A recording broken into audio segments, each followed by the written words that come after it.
Yeah, but you mean to say modern medicine is not good at all? Said that. I never said that. Modern medical quick fixes are needed for an emergency care, but quick fix only.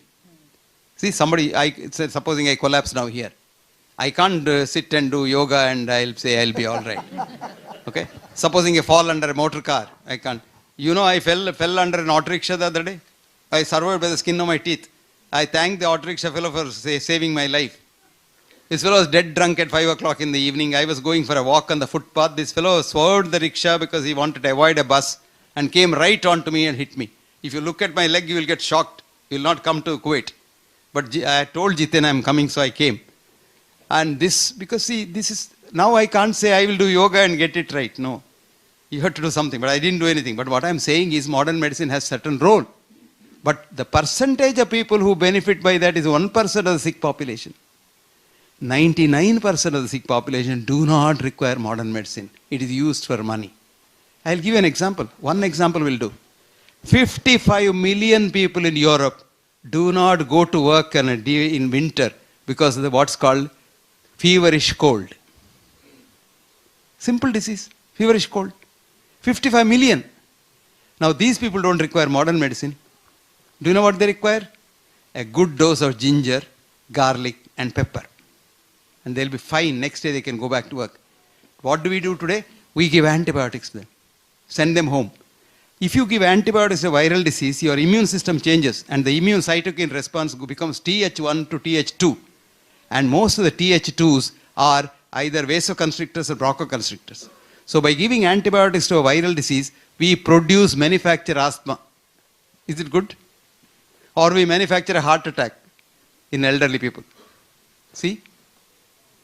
Do you know the amount of people who die of nosocomial infection in the intensive care units? We created that thanks to antibiotics. So what I am trying to tell you is, we have a judicious mix of these things. Simple things can do that. A study in Canada showed when a doctor sees a heart attack in society, he will have seen 36,000 minor illness syndromes. There are 4 minor illness syndromes, which we don't even teach in medical college properly. Common cold, feverish cold, flu-like illness, and then sore throat. Simple things. Now a doctor doesn't know the difference. How many doctors can tell the difference between common cold and feverish cold? How many doctors know that the best treatment for sore throat is hot water? How many of us give antibiotics for a sore throat? This is the problem of modern medicine. I didn't want to go into that because all that it will be a big another medical college class. Difficult. But if you are interested, there is a book I have written, What Doctors Don't Get to Study in Medical School. Read that book. This book was so badly condemned when it came out in India. They wrote this is a rubbish book and this fellow is a mad fellow, his English is not good, book is not good, blah, blah, blah, blah. And the book sold, all the copies were sold in 1 week's time, thanks to that review. Then it got published in London. And the British Medical Journal's editor wrote, this is not a textbook as claimed by the author, but certainly in my opinion, this is a holy text of medicine written by a prophet. It is still going on in the 5th edition. And Amazon is making sometimes money. When it's short supply, they say $900 for it. It's 245 rupees in India. It is selling. So these things happen. This is how commercial things. So my son sells that book in America for the same, some $20 or something like that. And through Amazon he sells it. Is he a doctor? No. That's the good thing. My doctor daughters don't believe me. He is an engineer like you. Thank you, doctor. Yes, sir. Thank you, doctor. Doctor, here. Dr. Hegde, thank you very much for your enlightening speech. I would like to ask you about. I'd like to ask you about antidepressants for a long time and their benefits, if any. And I know that you are. What a beautiful question. What a beautiful question. Yes. You couldn't have asked a better question. This is $1 million question. Thank you. Let me tell you something. When the mind is not in the brain, how can you treat depression with chemicals? Do you know what happens when you treat depression with chemicals? You become demented. And that's called Alzheimer's disease. One professor of neurology, psychiatry, in New York, this girl wrote a book. Her name is Grace Elizabeth Jackson. What's her name? Write down. Grace Elizabeth Jackson. And the book says, Dementia, a drug-induced crime on mankind.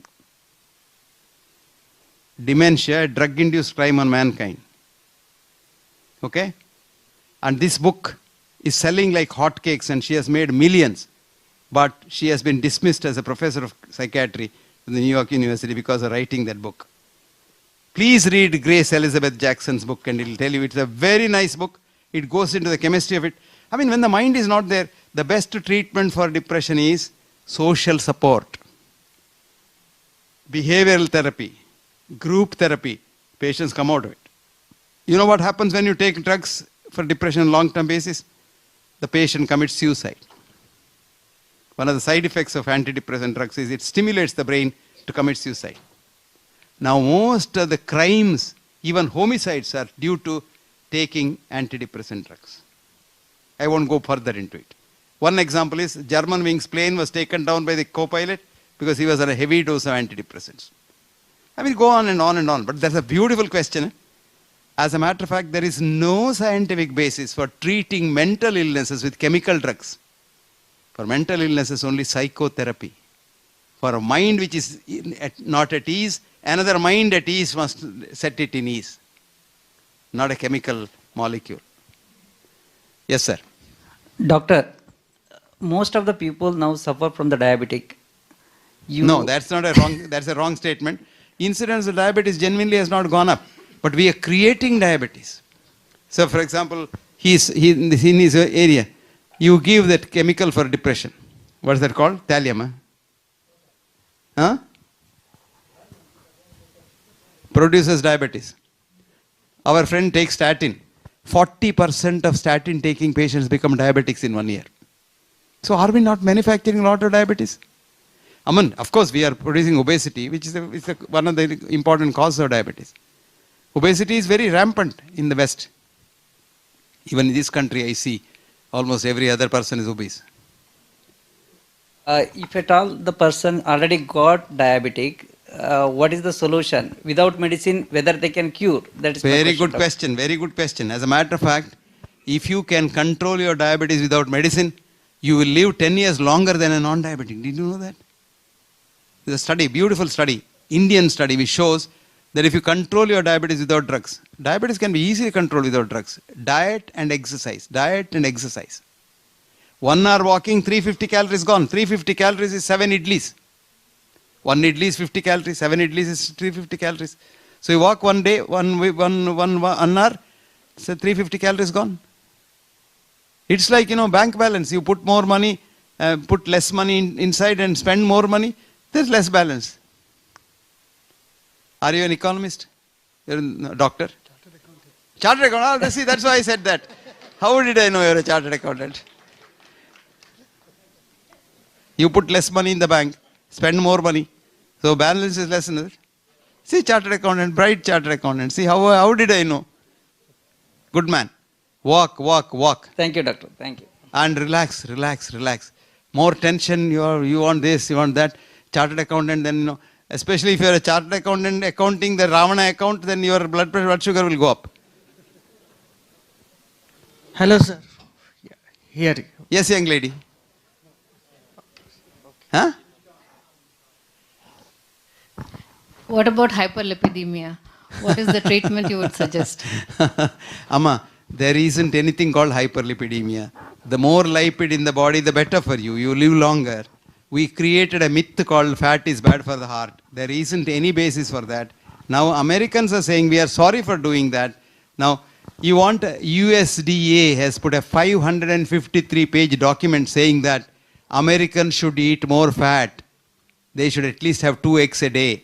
And they should have more eggs and more green butter and more ghee and things like that. Who is this hyperlipidemia, the disease? It's a commercial disease. Listen.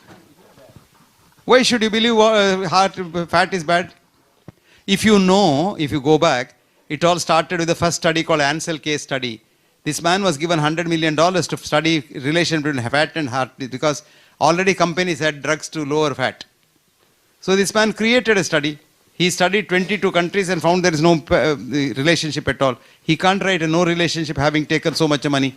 So he made a paper by eliminating country by country by country without telling any people how many countries he studied. He studied 22 countries, presented 6 countries and had some sort of a relationship. But there was this professor called John Yudkin in London in the 50s who had found out fat is very good for health and what was bad was sugar. So he wrote a book for you. You read that. You're an engineer, no? It's called Pure, White and Deadly. Have you seen that book? Pure, White and Deadly, John Yudkin. Now they demonized that man. They dismissed him, a professor of nutrition, London University. They removed his degree and they put him out of the GMC. And the poor fellow had to teach music to survive. And he has died. Now they say, oh yes, sugar lobby did this. And now it is found out, for your information's sake as an engineer, the sugar lobby paid 3 Harvard scientists $50 million to create the fat myth. But luckily all those 3 are dead now, so they can't be prosecuted. You understand now? Now why do you believe that? So don't believe anything. Go into it. Don't you believe anything. Don't believe what I say. Find out for yourself. Don't believe what I say about bypass surgery. Go and find out yourself. Then you know.